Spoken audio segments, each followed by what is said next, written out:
Bonjour à tous, aujourd'hui on se retrouve pour parler d'un jeu que j'attendais énormément, du jeu sur lequel j'avais le plus d'attentes cette année, Final Fantasy XVI.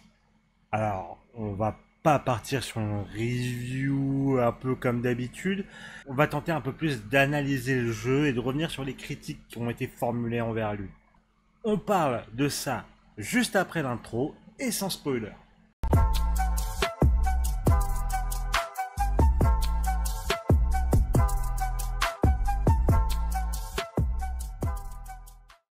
Bon, d'abord, parlons rapidement de l'origine du projet.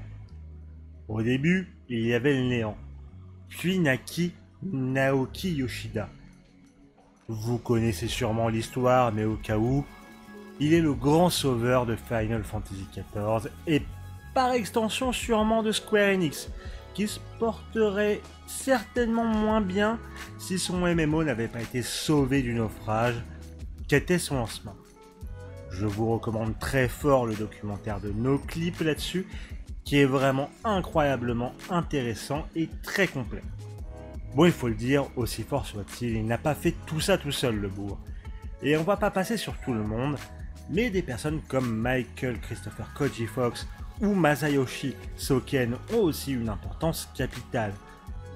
Mais ce qu'on en retient essentiellement du sauvetage de 14 est la transparence et la gestion de projet, très apprécié de la direction dont a fait preuve Yoshida après les développements des enfers qui ont suivi Square Enix sur la précédente décennie, et c'est très important d'avoir cela en tête. Fort de tout ça, on lui confia les clés du prochain Final Fantasy numéroté, le 16 qui nous intéresse donc aujourd'hui, pour lequel il recrutera Ryota Suzuki pour s'occuper du gameplay, fort de son expérience sur Devil May Cry 5 ou encore Dragon's Dogma. Bon, après cette présentation un poil trop longue, oui je vous ai menti quand j'ai dit que ce serait rapidement, parlons du jeu en lui-même.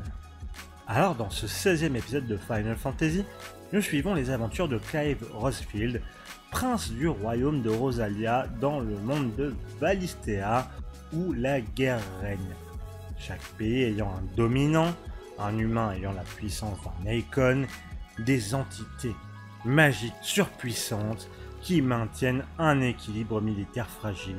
Côté gameplay, on est sur du beat'em all ou character action avec un léger aspect RPG, ce qui, il est vrai, détonne avec l'image de la série qui est un emblème du RPG à la japonaise. Mais on y reviendra. Bon, mais il vaut quoi ce jeu au final? Il cristallisait beaucoup d'attentes autour de lui. Possiblement le GOTY qui pourrait concurrencer Zelda Tears of the Kingdom. Mais qu'en est-il vraiment? Bon, vu les retours globaux, ça va être dur d'être un GOTY sans contestation. Mais j'ai fait une vidéo sur les GOTY, donc n'hésitez pas à aller la regarder. Partons donc des différents reproches faits au jeu pour essayer de comprendre le pourquoi du comment. C'est pas un vrai Final Fantasy. Bon, alors dans l'idée, j'essaie de faire une vidéo intéressante, mais il faut bien répondre à des idées de merde. Alors, pourquoi Final Fantasy XVI est un Final Fantasy? Là, tu vois là, voilà. Bon, je pourrais m'arrêter là, mais allez, je vais aussi vous conseiller l'excellente vidéo de Nostalgeek sur le paradigme du changement dans la série Final Fantasy. Et aussi aller dans une définition plus personnelle, et je dis bien personnelle. N'essaye donc pas de dire pourquoi j'ai raison. Et vous avez tort, mais elle ne me semble pas si déconnante. De mon point de vue, la mission d'un Final Fantasy est d'être spectaculaire. C'est dans son ADN. De l'aveu même de Sakaguchi, son créateur, et elle se doit de proposer un spectacle qui te fracasse la rétine. Sa mission, c'est plus ou moins d'être un avatar en bien écrit en somme, tout en proposant quelques éléments récurrents qui sont apparus au fur et à mesure de la saga. Et tout ça, Final Fantasy XVI le fait, donc sur tous les aspects, le débat est clos. Maintenant, allons plutôt sur des aspects plus liés au jeu en lui-même. Commençons par ce qui est lié au gameplay, en parlant des combats. Alors oui, passons pas par quatre chemins, c'est du full action, full bagarre, Devil May Cry, ce qui peut être décontenançant pour un public fan de RPG. On pourrait dire que c'est une transition amorcée depuis Final Fantasy XIII dans les faits, mais on peut comprendre que ce ne soit pas au goût de tous. Est-ce un défaut du jeu? Cela va dépendre de votre degré d'acceptance à d'autres écoles de gameplay, même si j'ai tendance à trouver cela quelque peu hypocrite, vu que c'était la proposition du jeu depuis son annonce. Difficile d'être étonné par ça à la sortie. Puis, les efforts d'accessibilité ont été faits pour que les joueurs n'ayant pas l'habitude des beat'em all puissent quand même arriver au bout du jeu. Mais tout est-il tout blanc, tout noir dans cette proposition de gameplay? On va dire que pour le coup, les combats sont plutôt dynamiques et jouissifs, particulièrement contre les boss.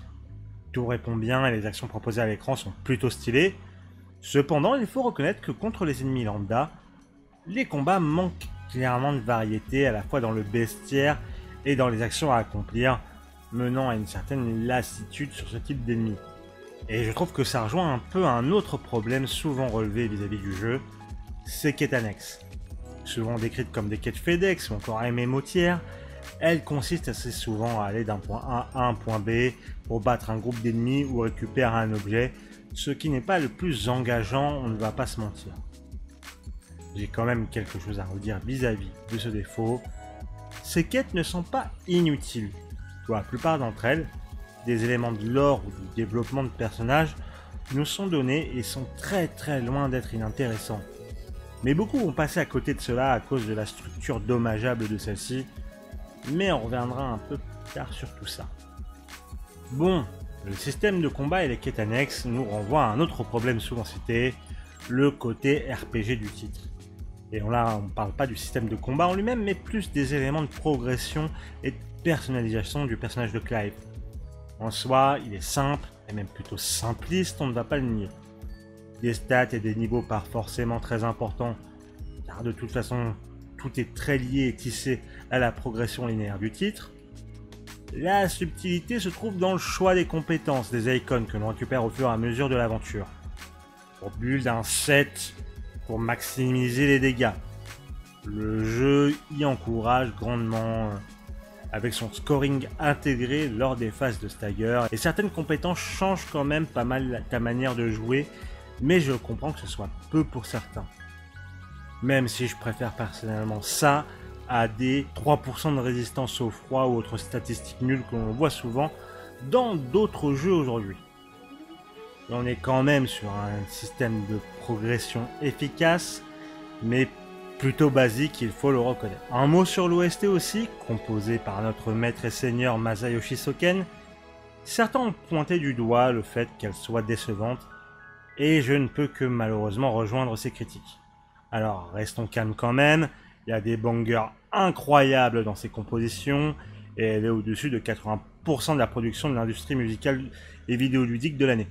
Mais il est vrai que, comme beaucoup, la présence de très peu de morceaux orchestraux se fait lourdement sentir et peu de mélodies me sont restées en tête, contrairement à beaucoup d'OST de la série. C'est efficace, surtout dans les grands moments du jeu, mais on s'attendait à plus au global. Bon, et puis parlons du scénario. Certains ont utilisé les termes Game of Thrones The Wish pour parler de son intrigue et de ses personnages, et là je vous avoue que ça m'échappe. Alors oui, Game of Thrones est une influence affichée et assumée de Final Fantasy XVI, mais c'est tout ce que c'est, une influence, une référence. On peut rattacher certains éléments, mais les thématiques et les enjeux sont tout autres, donc ce n'est pas des plus pertinents comme comparaison. Pareillement, certains n'ont pas apprécié le traitement des personnages féminins, Benedicta et Jill en tête. Là où je peux voir certaines faiblesses dans leur développement, je vois aussi certaines forces. Honnêtement, j'ai un peu de mal à comprendre ce que les gens attendaient de plus vis-à-vis de ces deux personnages féminins, mais je peux en voir certaines failles. Après, ce ne sont pas les plus réussis, j'en conviens, les personnages féminins de notre base étant par contre au top du top, mention spéciale à Taraya ou à Charon. Bon, déjà, avant d'en tirer des conclusions sur la totalité du titre, je vais vous donner mon avis sur ce Final Fantasy XVI que j'ai pu laisser transparaître au fur et à mesure de ces différents éléments à charge. J'ai adoré ce jeu. Il n'est pas parfait, et ça vous le savez déjà si vous êtes là, mais Dieu sait que j'en ai pris plein les yeux, que j'étais absorbé par son intrigue, son lore et ses personnages. que j'ai headbangé comme jamais sur certaines compositions de Soken, et que je me suis amusé lors des combats à essayer de jouer comme si j'allais faire des SSS dans un Devil May Cry. C'est un jeu imparfait mais bougrement efficace qui m'aura fait m'impliquer, m'aura fait durer le plaisir, car je ne voulais pas le quitter. Puis il m'aura quand même fait voir les boss fights les plus spectaculaires depuis God of War ou The Race, mais encore 2 crans au-dessus. Pas mon Final Fantasy favori, mais un putain de Final Fantasy quand même. Qui, je le pense, fera avec le temps son bonhomme de chemin dans l'esprit des joueurs. Mais au-delà de l'avoir beaucoup aimé, que faut-il retenir de tout ce qu'il a réussi et ce qu'il a raté? Personnellement, j'ai l'impression d'être dans la définition même du MVP. Non pas le Most Valuable Player, je parle d'une notion de gestion de projet, le Minimal Viable Product, ou le produit minimal viable. Et c'est quand cette notion m'est venue en tête que tout a fait clic pour moi pour comprendre l'état du jeu, et c'est pour ça que j'ai un peu parlé de l'historique récent de Square Enix et du rôle de Yoshida. Pour moi, il est clair que le mot d'ordre sur le projet était « faut que ça se passe bien ». Et pour que ça se passe bien, on fait de la planification de projets solides, sans folie. Et par folie, j'entends plus pas de surplus, parce que de la folie complètement dingue dans le jeu, il y en a. Hein. Big up à certains boss fights. C'est comme ça qu'on se retrouve avec un budget maîtrisé, une sortie dans un temps raisonnable, et pas de bad buzz sur l'état déplorable à la sortie, comme il y a pu y avoir pour FF14 ou FF15. Et pour cela, on fait un MVP. Et pour moi, ça transpire par tous les pores du jeu. Pas de gras, comme des énigmes ou des mini-jeux pour varier l'expérience et rajouter du sel aux quêtes annexes. Pas de système élémentaire qui pourrait agrémenter les combats et varier un peu les monstres lambda, ça impliquerait pas mal de développement et d'adaptation. Pas de grosses notions de build RPG pour limiter le scope du joueur et donc du développement et des tests. C'est de la gestion de projet pur et dur, implacable, comme l'a voulu Square Enix et a été délivré par Yoshida et ses équipes. On peut le voir aussi dans le rythme de l'aventure qui parfois s'allonge un peu pour rien, car dans le cahier des charges il devait y avoir écrit « Le jeu doit faire 30 heures minimum pour satisfaire le public habitué de la série ». C'est comme ça qu'on se retrouve à réparer un pont auquel il manque 2 planches alors que notre héros peut faire des dashs de 20 mètres. Alors attention, on pourrait ressortir un a priori très négatif de ce que j'ai dit sur cette description du projet. Mais prenons ça sous un autre angle. Déjà, on a eu un jeu très propre à la sortie. Aucun bug majeur, un léger patch Day One qui n'est même pas indispensable pour profiter du jeu, ce qui se fait rare de nos jours. Et ensuite, comme Yoshida et son équipe ont du talent, ils ont quand même réussi à sortir un schmilblick cohérent et efficace, qui en tout cas moi aura réussi à me toucher. Et vous savez c'est quoi le principe d'un MVP? C'est d'itérer dessus pour l'améliorer. Et si ce que l'on a eu était le minimum, j'ai hâte de voir ce qu'ils pourront tirer de cette base pour faire d'autres projets. Et ça me donne beaucoup d'espoir pour le futur, vu à quel point j'ai adoré ce Final Fantasy XVI. Bon, il y aurait encore des choses à dire sur cet opus, comme il y en aura toujours sur cette saga qui est Final Fantasy, mais je pense avoir fait ressortir tout ce que j'en pensais, de ses défauts à ses réussites, et de pourquoi, malgré ses bas, ses hauts sont incroyables.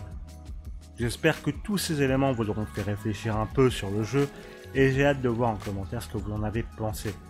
N'hésitez pas à laisser un pouce bleu et à vous abonner, et on se retrouve bientôt pour une nouvelle vidéo.